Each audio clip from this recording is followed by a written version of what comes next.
팔복의 말씀을 우리가 함께 지금 나누고 있습니다.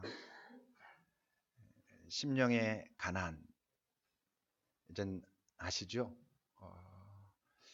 하나님을 체험하면서 하나님 앞에서의 나, 하나님을 경험할 때, 하나님이 인정될 때, 그때 내 마음의 상태, 그것이 심령의 가난.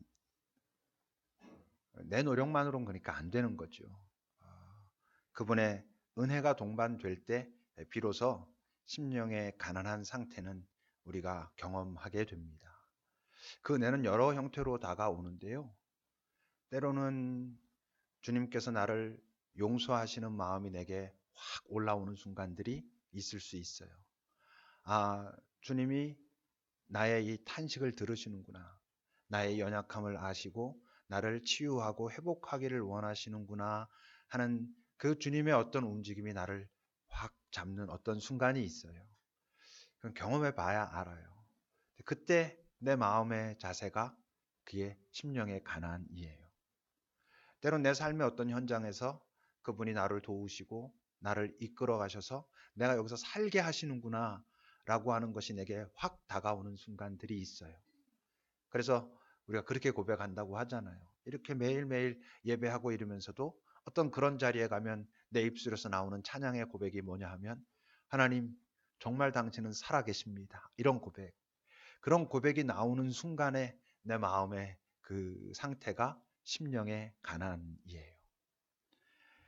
깊은 기도 속에서도 경험하기도 하지요.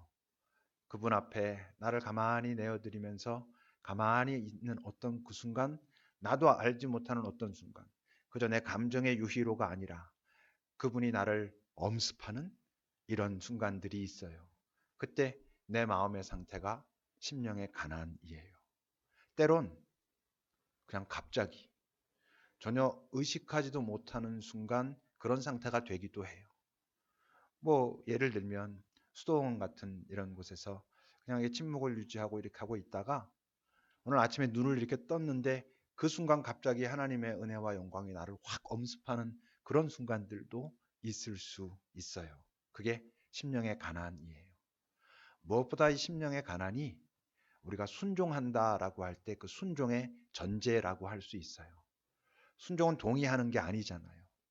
그럼에도 불구하고 그것을 할 수 있는 건 내 앞에 있는 내가 순종하고자 하는 그분에 대한 전적인 신뢰와 확신이 있을 때 가능한 거니까 하나님 앞에 순종한다라고 할 땐 바로 내 상태가 심령의 가난함이어서 가능한 거고, 그래서 그 순종은 그 심령의 가난함을 알지 못하거나 경험하지 못하고 있는 사람에게는 참 이상해 보일 수도 있는 것인 거죠. 애통은 뭐라 그랬어요? 이제 그 하나님을 알고 그의 은혜를 아는 자들이 비로소 기꺼이 나 자신을 직면하는 것. 그때 알게 되는, 그때 일어나는 나 자신의 실체를 정직하게 보게 되었을 때 일어나는 탄식, 이런 게 애통이에요. 자기 인정일 수도 있고 자기 부정일 수도 있고 결국 같아요. 내 실체를 인정하는 거고 내 실체를 인정하면 그 자신을 부정할 수밖에 없게 된다는 거죠. 바로 그래서 나라고 하는 존재는 결국 하나님의 긍휼과 자비가 없으면 안 되는 존재입니다라는 것을 인정하게 되는, 그것을 인정하게 될 때 어떻게 되겠어요? 하나님의 용서와 그의 격려가 더 깊어지는 거예요. 심령의 가난한 상태에서는 어떤 두려움 같은 것이 나를 엄습했었다면 큰 존재 앞에서의 나, 그런데 그 상태에서 나 자신을 바라보고 그 나를 들고 다시 그분 앞에 섰을 때, 애통하는 자로 그분 앞에 섰을 때는 더 깊은 그분의 위로와 용서와 사랑, 이런 것들을 경험하게 되는 거죠. 온유는 뭐라 그랬어요? 이제 그런 심령의 가난과 애통을 경험하면서 그런 속에서 내 안에 경험된 어떤 정말 하나님이 살아계시구나. 이분이 내 앞에 계시구나. 나의 아버지가 맞구나. 나의 주님이시구나라고 하는 것이 가져다 두는 큰 존재가 내 편이라고 하는, 거기서 가져오게 되는 어떤 안도감, 안심, 이런 거 하고 나 존재가 이럼에도 불구하고 그분은 여전히 나를 사랑하신다. 나와 함께 하신다라고 하는 그분의 위로, 이런 것들을 경험하면서 내 안에 만들어지는 어떤 평화의 공간이 있다고요. 그 평화의 공간이 만들어지는 분량만큼 우리는 온유해지고, 그렇지만 온유는 뭐라 그랬어요? 똑같은 모습으로 나타나는 게 아니라 각 사람마다 그의 어떤 성격, 그의 삶의 여러 모습에 따라서 나타나지만 중심은 뭐라고? 내 주님께서 내 안에 만들어 두신 그 평화의 공간이라는 거죠. 그래서 모습은 다르지만 자기 자신에게도 잘 너그러울 수 있고, 자기 주변과 주변에 있는 사람들에게도 잘 너그러워진다는 것이죠. 잘 너그러워진다는 건 그냥 무조건 알았어가 아니라 참 규모 있게, 마치 뭐처럼, 주님처럼 볼 수 있게 된다는 거예요. 주님처럼 그것을 느낄 수 있게 된다는 것이죠.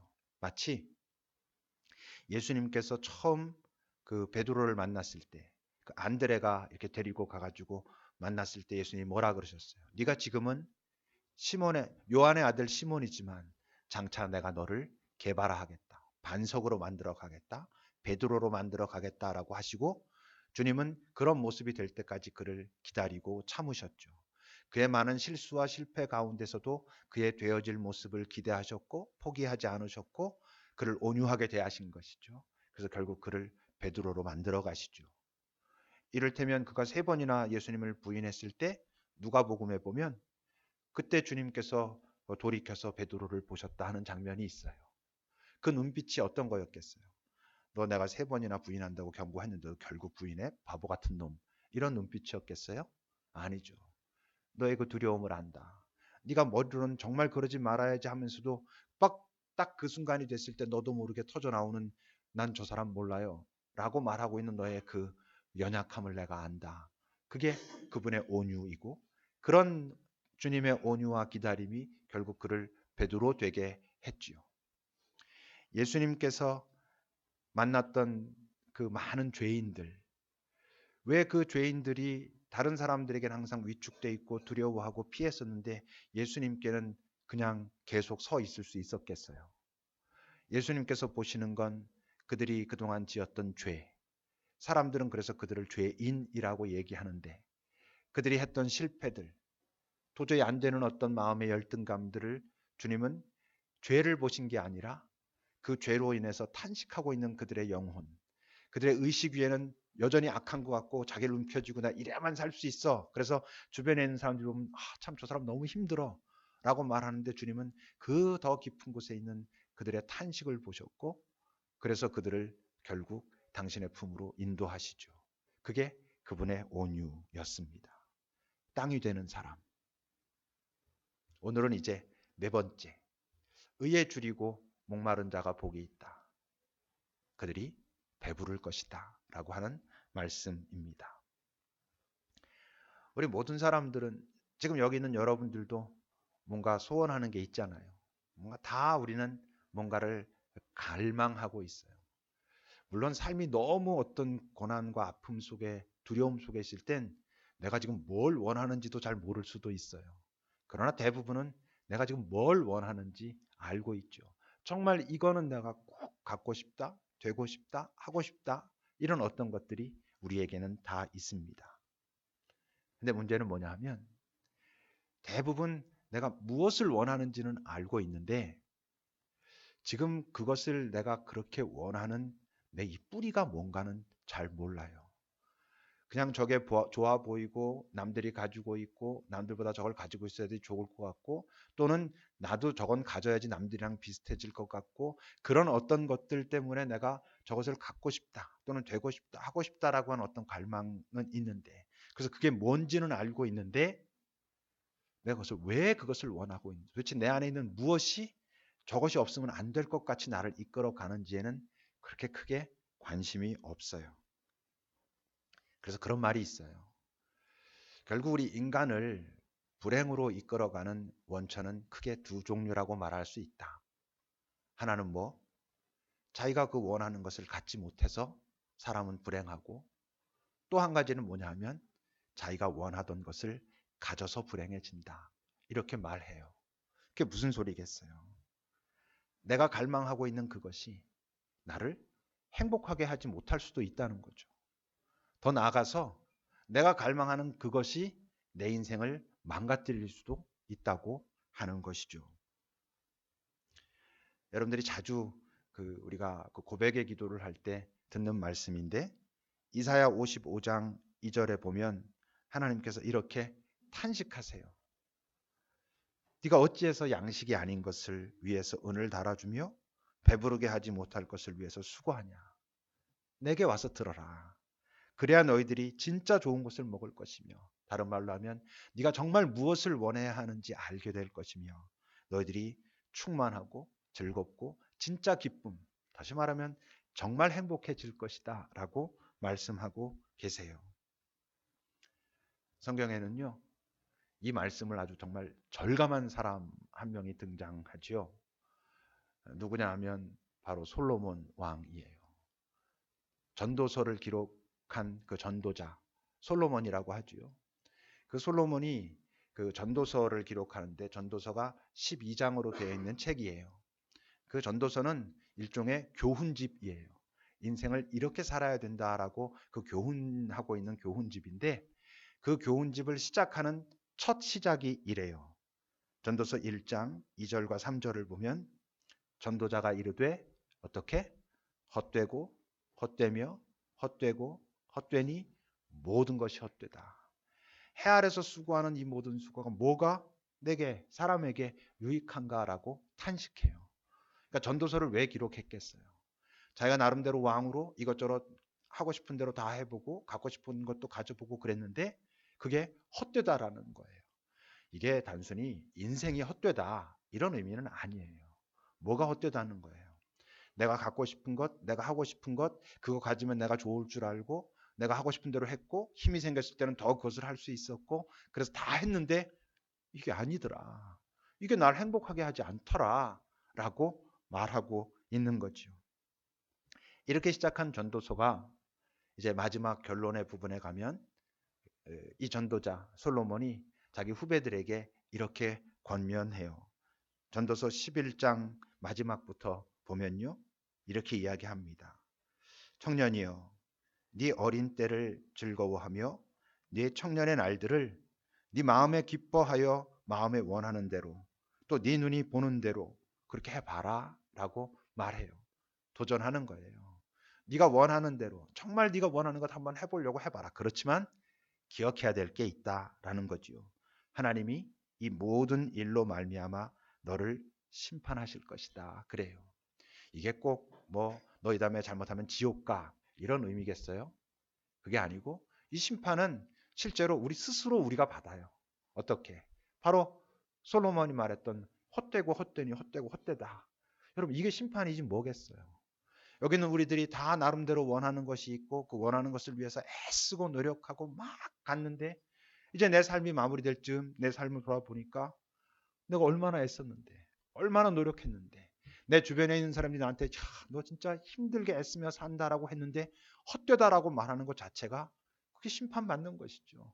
내가 나를 심판하는 것이고 하나님의 안타까움 속에 우리가 있는 것이죠. 그러면서 그 11장이 끝나고 바로 이제 12장으로 넘어가는데 그 12장에서 솔로몬은 전도자는 이렇게 충고해요. 너는 청년의 때 너의 창조주를 기억하라. 곤고한 날이 이르기 전에 이제 내가 더 이상 아무 낙이 없구나 할 때가 가깝기 전에 해와 빛과 달과 별들이 다 어두워지기 전에 비 뒤에 구름이 다시 일어나기 전에 빨리 창조주를 기억하라. 그게 좋아. 그것을 창조주를 기억하면서 그분과 함께 그분께서 내 마음에 주시는 그 갈망을 가지고 살아야 그래야 잘 살 수 있어. 그러지 않으면 너는 뭔가 하는 것 같고 남들도 환호하는 것 같고 괜찮은데 했는데 나중에 헛되다라고 할 수 있어. 그러면 안 되잖아 라고 말하고 있는 거지요. 이 창조주를 기억하라고 지금 전도자가 말하고 있는 이 말을 오늘 예수님께서 하신 말씀으로 이렇게 연결시켜 보면 뭐겠어요? 의에 줄이고 목말라라 라고 말하고 있는 것이지요. 그렇다면 도대체 그 의에 줄이고 목마르다는 게 도대체 무엇에 대한 갈망을 말하는 걸까요? 우선은 뭐가 아니냐면 하나님의 일에 대한 열심, 갈망 이런 건 아니에요. 그렇게 말하고 싶어 하는 사람들이 있어요. 그러면 뭔가 이렇게 잘 돌아갈 것 같아서. 근데 그걸 말하는 건 아니에요.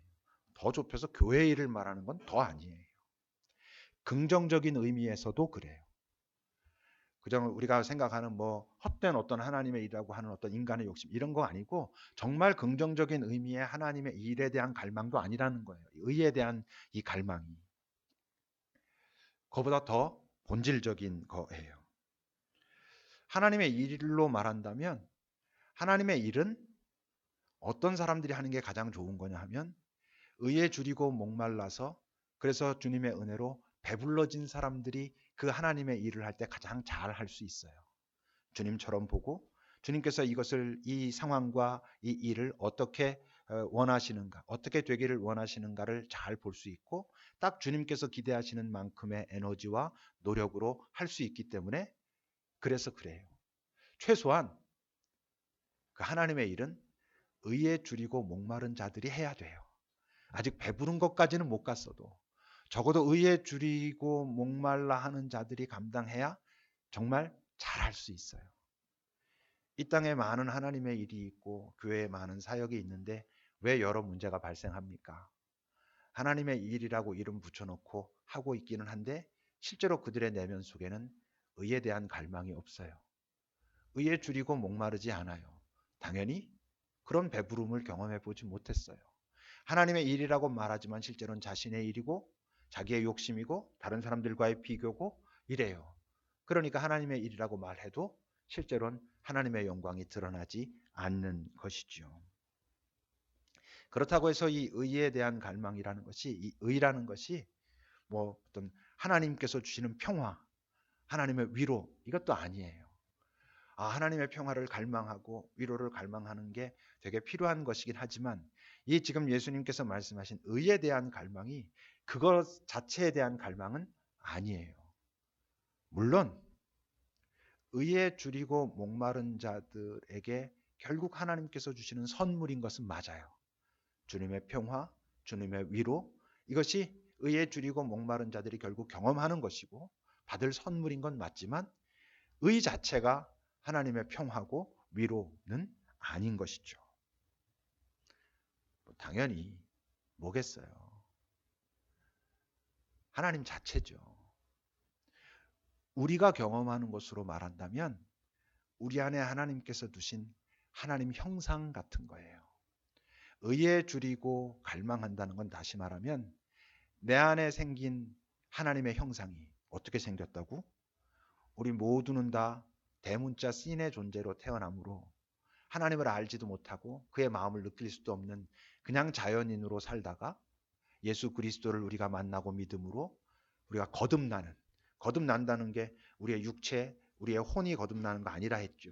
우리의 영이 살아나는, 다시 숨쉬기 시작한, 그래서 하나님과 교통하기 시작한 우리의 영이 만들어진 하나님의 형상이 더 충만해지기를, 더 나를 감싸기를, 내 안에 덮여지기를, 나를 덮어주시기를 기대하는 그 마음이 바로 의에 줄이고 목마른 거예요. 이 갈망을 정말 하나님의 은혜로 먼저 실제적으로 갈망하고 구했던 그런 선지자들 이야기가 구약 성경에는 있어요. 시편 42편 1절을 보면 우리가 자주 찬양하는 그 내용이죠. 하나님, 사슴이 시냇물을 찾기에 갈급함 같이 내 영혼이 주를 찾기에 갈급합니다. 사슴이 시냇물을 찾기에 갈급하다는 얘기는 어떤 배경이라 그랬어요? 사슴은 당연히 시냇물이 어디에서 흐르는지 알아요. 그런데 가보니까 그 물이 다 마른 것이죠. 그래서 시편 63편 1절은 더 자세하게 이렇게 설명해요. 하나님, 주는 나의 하나님이십니다. 내가 간절히 주를 찾되 물이 없어 마르고 황폐한 땅에서 내 영혼이 주를 갈망하며 내 육체가 주를 앙모합니다. 라고 말해요. 가뭄이 들어서 다 물이 말라버린 거예요. 사슴이 그 땅에서 사는 동물들이 물이 다 말라버린 그 메마른 가뭄의 땅에서 물을 찾아 헤매듯이 내 영혼이 주를 향하여 갈망한다는 거예요. 주님 나를 채워주소서라고 한다는 거예요. 이게 의에 대한 갈망이에요. 그런 갈망에 대해서 하나님께서 하신 약속이 있습니다. 시편 107편에 보면 하나님의 약속이 거의 9절에 나오는데요. 그가 사모하는 영혼에게 만족을 주시며 줄인 영혼에게 좋은 것으로 채워주실 것이다. 정말 너희들 안에 나를 향한 갈망이 있다면 너희들이 나로 채움받을 것이다. 나를 찾으라, 나를 만나리라. 이런 말씀들이 구약 성경 곳곳에 나와 있어요. 예수님은 바로 그 말씀을 하나로 지금 말씀하셔요. 의에 줄이고 목마른 자들은 결국 의로 인하여 배부를 것이다. 하나님으로 인하여 충만할 것이다. 라고 말씀하셔요. 근데 왜 우리는 잘 이 갈망을 자각하지도 내 안에 이 갈망이 정말로 있구나라는 것을 잘 자각하지도 못하고 그러니까 당연히 그것을 구하지도 못하고 그것을 잘 구하지 못함으로 우리 안에 그 의로 인한 충만함 그런 경험이 별로 없을까? 성경에 보면 그 부자 청년 이야기가 나와요. 부자 청년이 여러분 만만한 사람이 아니에요. 예수님이 길을 걷고 있는데 그 청년이 달려와요. 그리고 예수님 앞에 무릎을 꿇어요. 무릎을 꿇고 그가 말하죠. 내가 어떻게 해야 영생을 얻으리까? 라고 말해요. 그건 뭘 말합니까? 그에게 어떤 갈등이 있었다는 거예요. 뭔가 채워지지 않는 불안감, 분명히 자유롭지 않은 어떤 마음이 있었다는 거예요.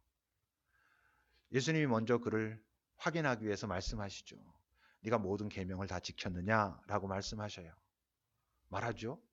거짓말로 한 게 아니죠, 당연히. 다 지켜요. 계명에 나오는 모든 것들을 다 지킵니다. 이웃도 사랑하고 하나님 앞에도 헌신하고 많은 것들을 잘 나눌 줄도 알고 다 했어요. 다 했는데 뭔가 이게 편치가 않은 거예요. 그렇게 말했을 때 성경은요. 예수님께서 그를 사랑스러운 눈빛으로 바라보시면서 말씀하셨다 그래요. 예수님이 그를 왜 사랑스러운 눈빛으로 바라보신 걸까요? 계명을 잘 지켰다는 것 때문에 일단 기본은 했구만 이래서 아니에요. 예수님이 그를 사랑스러운 눈빛으로 바라보신 것은 그런 것들로도 그냥 살 수 있는데 살 수 있을 거 아니겠어요. 그 사람은 다른 사람과 비교해 보면 그다지 부족함이 없는 사람이에요. 많은 재물도 가져서 그를 부자라고 설명하고 있고요. 나름대로 지위도 있어서 관원이었다라고 말해요. 신앙생활도 열심히 했어요. 그런데 만족이 없는 거예요. 그럼에도 불구하고 이 땅에 많은 사람들은 그 정도면 살아요. 왜? 남들과 비교해 봤을 땐 괜찮거든. 가진 것도 남들보다 더 많이 가지고 있고 내가 높아지려고 하는 그 지위도 남들이 부러워할 만큼 지위도 있고 나름대로 경건해 보이기도 하고 잘 살고 있는 것처럼 보일 수 있는 사람이었어요. 그렇게 살 수도 있었단 말이죠. 그런데 예수님이 그를 사랑스러운 눈빛으로 바라보신 건 네가 그럼에도 불구하고 네 안에 있는 그런 어떤 채워지지 않는 공간이 있다는 것을 직면했다는 것은 참 소중하다. 이렇게 보신 거죠. 그래서 그에게 알려주셔요. 너에게 부족한 것이 있다. 한 가지 부족한 게 있다. 여러분 그 청년이 어떻겠어요? 뭡니까? 가르쳐 주시면 제가 하지요. 제가 지금까지 정말 열심히 살았고 그래서 내 지금 이룬 이 모든 것들 정말 내가 겸손하게 성실하게 살아서 다 이룬 것입니다. 부족한 것이 뭔지 알려주십시오. 그런데 예수님이 뭐라 그래요? 네 가지고 있는 것을 내려놔라 그래요. 이 청년은 한 번도 생각해 보지 않았을 거예요.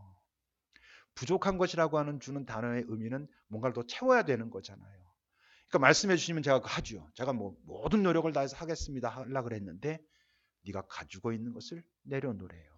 그게 방해가 된다는 거예요. 그래서 그가 어떻게 해요? 근심하면서 돌아가요. 왜? 갈망이 없어져서? 아니, 가지고 있는 걸 버리기가 너무 힘들어서 돌아가요. 그래서 그 가지고 있는 것 때문에 그 갈망이 점점 위축되는 것이죠. 그 청년만 그래요? 우리도 그래요. 우리에게 왜 그런 갈망을 안에 다 있는데도 불구하고 모든 존재에는 그 갈망이 있어요. 하나님으로 외에는 채워지지 않는 공간이 우리 인간에게 있다고요. 다 그 공간이 있음에도 불구하고 그것을 직면하지 못하고 의식하지 못하고 그래서 구하지 못하고 그것이 채워지는 배부름을 경험하지 못하는 이유는 다들 뭔가 다른 갈망하는 것들이 있어요. 우리 각자가 추구하는 어떤 것들이 있어요. 그것이 진짜 우리가 갈망해야 할 그것을 갈망하지 못하게 막고 있다는 것이죠.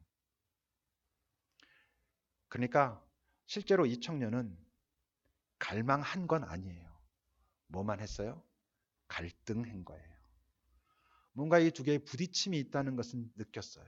그래서 갈등이 있었어요. 그 갈등을 해결하고 싶어서 그분한테 갔는데 그분이 내게 너는 이것을 갈망해야 돼 라고 하는 그 갈망까지는 나아갈 수가 없었어요. 왜? 자기가 갈망하고 있는 것을 내려놓을 수가 없어서. 그래서 그는 근심하며 돌아갔어요. 어떻게 됐을까요? 모르죠. 그렇게 그냥 갔을 수도 있고 그 계속 직면하는 그가 나중에 돌아섰을 수도 있고 성경은 기록되어 있지 않아요. 왜? 우리한테 던져지는 숙제라고 말할 수 있죠.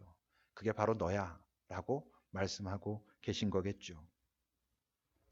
그럼 어떻게 해야 그 갈망을 직면하고 그 갈망을 주 앞에 구하고 그래서 배부르고 이런 경험을 하게 될까요?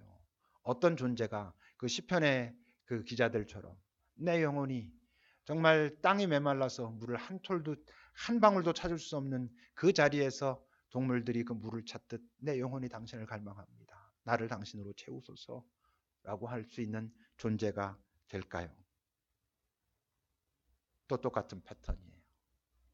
심령의 가난을 경험하는 자들이 하나님이 정말 살아계시구나. 이분이 나를 사랑하시는구나. 나와 개인적으로 만나기를 원하시는구나. 라고 하는 경험을 하는 자들이 바로 그런 경험 앞에서 나 자신이 정말 이분의 긍휼과 자비가 없으면 안 되는 존재로구나라고 하는 그 탄식을 경험해 본 자들이 그러면서 그가 그런 나를 사랑하시고 도우시고 함께 하시고 쉬게 하시고 한다는 것을 점점 경험하면서 내 안에 평화를 조금씩 맛보기 시작하고 그 평화의 공간이 생긴 자들이 뭘 구하겠어요 이제. 주님, 내가 정말 당신으로 채워지는 그런 존재가 되기를 바랍니다라고 하는 그 간구가 나오게 되는 것이죠. 그러니까 모든 사람들은 무언가에 대한 갈망이 있는데 왜 하나님에 대한 갈망을 갖지 못하겠어요? 대부분의 사람들이 건강하지 않기 때문이에요. 어떤 사람이 건강하겠어요, 여러분? 하나님의 살아계시다는 것을 알기 때문에 심령이 가난한 자들이, 그래서 애통하는 자들이, 그래서 온유를 경험한 그 자들이 바로 건강한 자들이잖아요. 건강한 사람이 건강한 것을 원하게 돼 있어요. 우리가 왜 하나님께서 그래 네가 원해야 하는 것은 그게 맞아 라고 하실 만한 것을 원하지 못하고 살아가요. 우리 안이 건강하지 않기 때문이에요. 이런 상처로 저런 열등감으로 이런저런 비교로 건강하지 않으니까 내가 원하는 그것이 나를 행복해 줄 거라고 생각하는데 실제로는 그것이 내 상처로부터 나온 것이다 보니까 하나님께서 보실 땐 이 사람아 너는 왜 배부르게 하지 못할 것을 위해서 은을 달아주며 네 인생을 거기다 거니 이 다음에 네가 아무것도 할 수 없을 때 돌아보면서 헛되고 헛되니 모든 것이 헛되도다 하면 어떻게 하려고 지금 너 그러고 있니? 라고 말씀하신다는 것이죠. 물론 이 갈망은 의에 대한 갈망은 당연히 단회적인 사건이 아니에요. 이 갈망을 통해서 주님을 더 충만히 체험하고 정말 주님으로 인한 배부름 그것을 경험한 자들에게 또 나타나는 현상은 당연히 뭐겠어요? 더 깊은 심령의 가난을 경험하는 거예요. 더 깊은 애통을 경험하는 거예요. 그러니까 절대로 이 애통은 자기 비하, 열등감 이런 것이 아니에요. 그 애통은 그분을 더 인정하는 것이고 그분께 더 가까이 가는 것이고 당신 없이 나 혼자서는 될 수 없습니다라는 것을 인정하는 자기 부인이고 자기 인정이에요. 그들이 더 온유해져요. 이런 자들에게 결코 없어지지 않는 게 있어요. 뭐겠어요? 바로 그 목마름이에요. 이 목마름은 주님으로 인해서 체험을 받을수록 더 갈증이 생겨요. 이 갈증은 고통스러운 갈증이 아니에요. 소망이에요. 설렘이에요. 감사고 사랑이에요. 여러분, 우리 인간들끼리도 사랑하면 뭐 옆에 있어도 네가 그립다 뭐 이런 오그라드는 소리들 하잖아요. 그분을 체험하면 체험할수록 그분이 더 그리워요. 그분을 알면 알수록 더 그분에 대한 갈망이 일어나요. 다시 말하면 그분과 진짜 사랑의 관계가 되는 것이죠. 그러니까 여러분, 이런 사람들이 가지고 살아가고 있는 것들이 뭐예요? 안도감, 위로, 평화, 감사, 이런 것들이에요. 그리고 바로 우리가 목말라야 할 것에 목마르고 있는 그런 건강한 목마름. 여러분, 누가 더 행복하겠어요? 한 사람은 더 많은 것을 가지고 있어요. 이 세상에서 볼 때. 근데 한 사람은 충분해라고 말하는 사람이에요. 더 많은 것을 가졌기 때문에 행복한 사람은 자기보다 더 많은 것을 가진 사람을 발견하는 순간 그 행복은 깨지게 돼 있어요.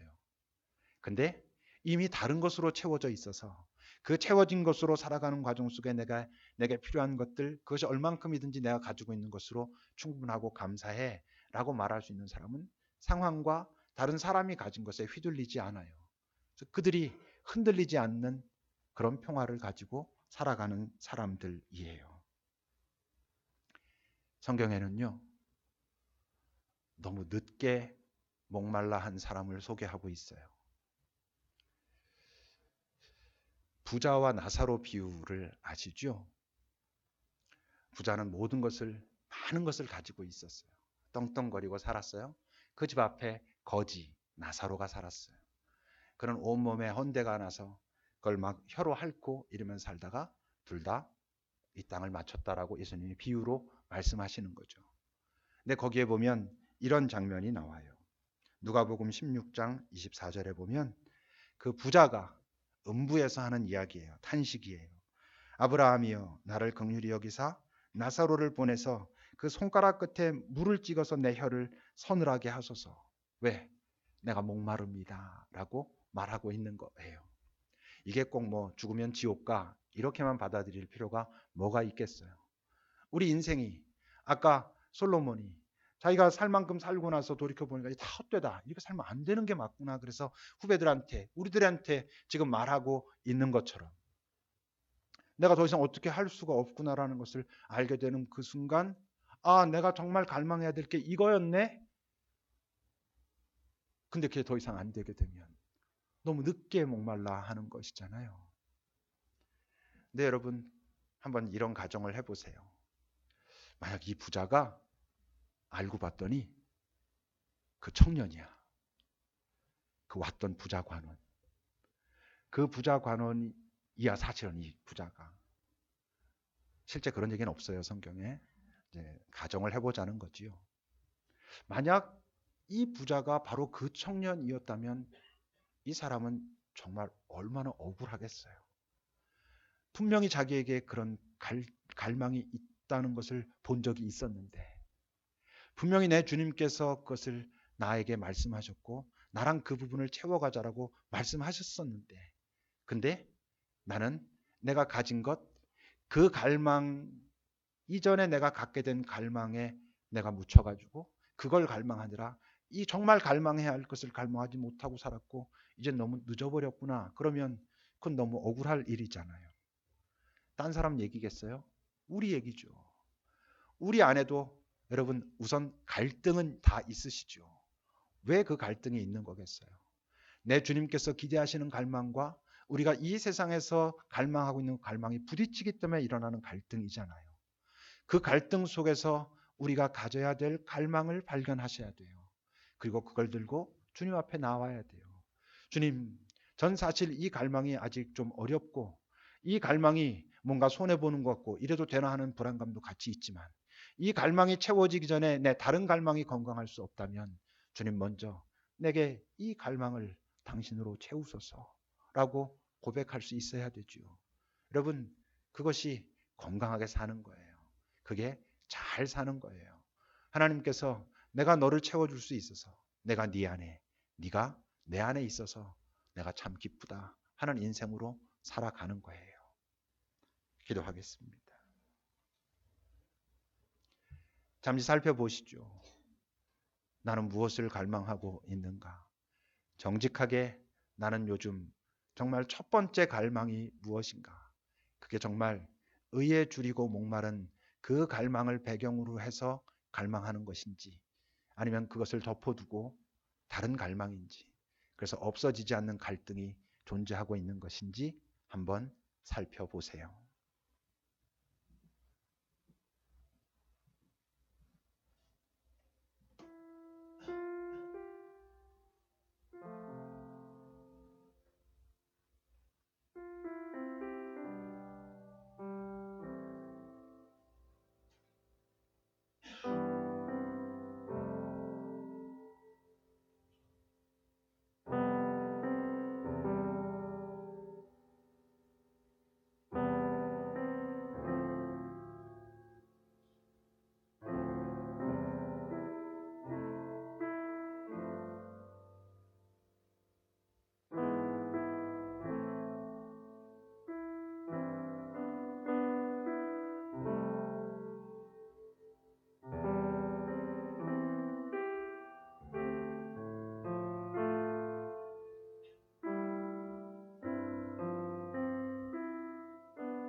주님,